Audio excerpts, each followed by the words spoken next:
Anybody criticizing the marriage between William Ruto and Raila Odinga is a candidate for state discipline. What am I talking about? Lands and Public Works CS Alice Wahome had the courage to lecture Raila Odinga and other ODM hooligans on their double standards in dealing with Kenya Kwanza regime.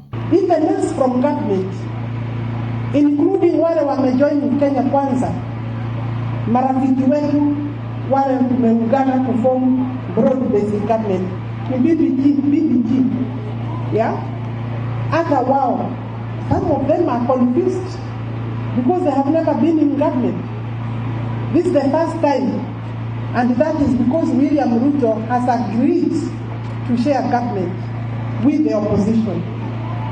Wengine wanasema wao ni mawaziri, wanasema ni mawaziri, ama sijui wamekuja kutusupport, but they are not in government. You can't have your cake and eat it. You can't have your cake with, what am I saying? I'm saying ODM and UDA, na affiliated parties of UDA wako kwa broad-based government. Now it is not possible for ODM now to say they are not in government. When former CS for Public Service Justin Muturi criticized the William Ruto regime, he was fired from government and replaced by Geoffrey Ruku. Muturi's security was even later intimidatively withdrawn. And this describes to us the consequences and the cost a cabinet secretary who criticizes the government and its affiliates is likely to pay. Now here's the clip of Justin Muturi explaining how his security was withdrawn, just in case you missed it. The reaction from government has been the immediate withdrawal of my security, which happened last evening. My security personnel were instructed not to report on duty on the basis that, as they told me, that I'm fighting the government. But I said it's okay. There are very many Kenyans without, government security, and therefore it is not the kind of thing that really should worry somebody.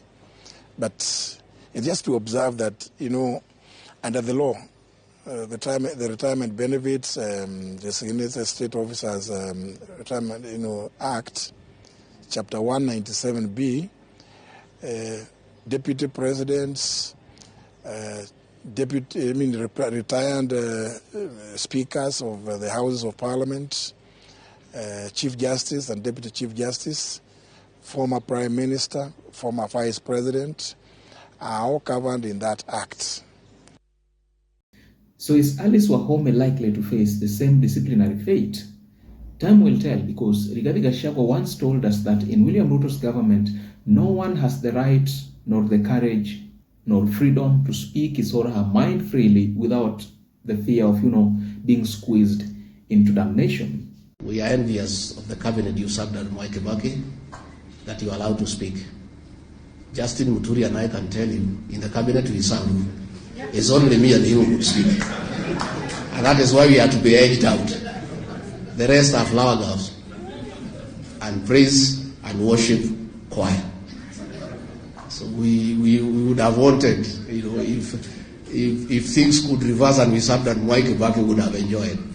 Because he would have allowed us to contribute, to make meaningful contribution to the management of the affairs of this country.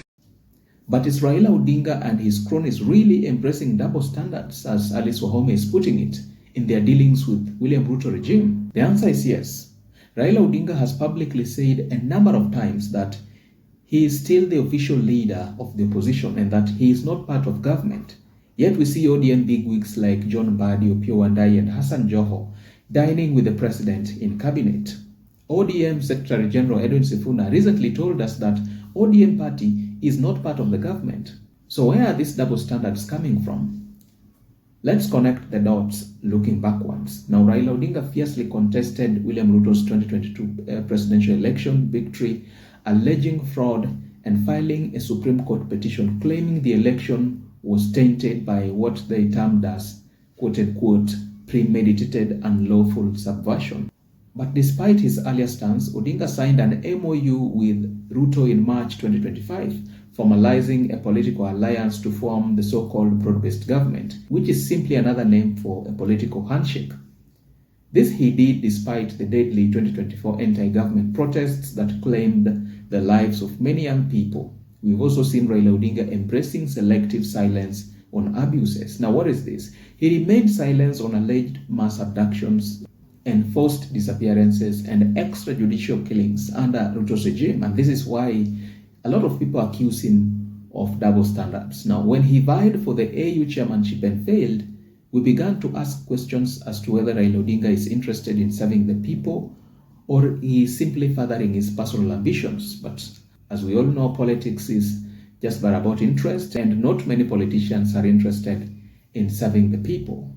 Do let us know your thoughts and opinions in the comment section below. Don't forget to like, subscribe, and hit the notification bell for more informative content such as this.